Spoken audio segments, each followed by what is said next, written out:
My dear brother, ఒక్క మాట చెప్పని, నీవు ఈ దినము క్షేమకరంగా పనికి వెళ్ళి వస్తున్నావు.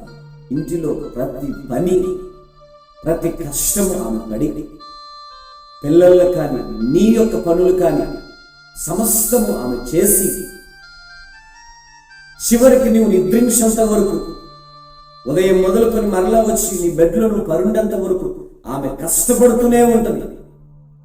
కనీసం పనికి వెళ్ళే నీకు ఆదివారమైనా సెలవు దొరుకుతుంది. కానీ స్త్రీలకు, సిస్టర్స్, నీ భార్యకు ఆదివారం కూడా రెస్ట్ లేదే, లీవ్ లేదే. మరి మెచ్చుకుంటున్నావా?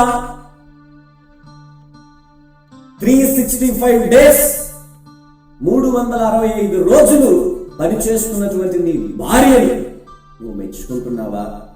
నీకు కనీసం నెలకు 4 ఆదివారాలు వస్తున్నాయి.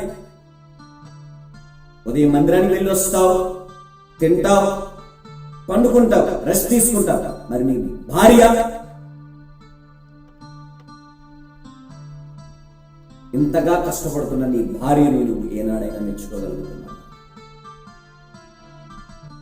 దైవ బిడ్డలారా, ఒకటి ఆలోచన చేయండి. మనము, మన కుటుంబము సంతోషముగా ఉండాలని ప్రభువారు కోరుకుంటున్నారు. మొదటగా ఉన్న కంటే, ఆ ప్రేమ కంటే ఇప్పుడు ఇంకా ప్రేమ కలిగి జీవిస్తే, మొదట ఉన్న సహనము కంటే, మొదటకున్న ఆ ప్రేమ కంటే ఇంకా ప్రేమ కలిగి జీవిస్తే, ఆ సహనం కలిగి, ఓర్పు కలిగి జీవిస్తే ప్రభువారు ఖచ్చితంగా ఆయన మెచ్చుకుంటాడు.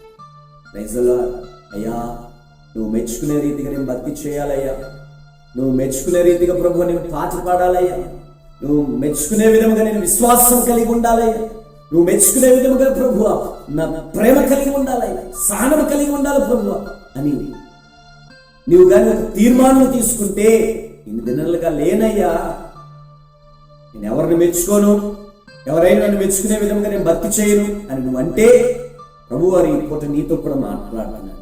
నీకు ఒక శుభవార్త చెప్తూ ఉన్నాడు. ఏంటో తెలుసా? నేనున్నాను నిన్ను మెచ్చుకోవడానికి అని ప్రభువారు చెప్తున్నాడు. నీ కష్టాన్ని ఎవరు గుర్తించట్లేదా? నీ యొక్క గ్రోతింగ్, ఎదుగుదలను ఎవరు గుర్తించట్లేదా? నేనున్నాను, రా మై డియర్, నా కుమారుడా రా అని ప్రభువారు ఆయన చెంతకు నిన్ను పిలుస్తూ ఉన్నాడు. క్రైస్తవులారా,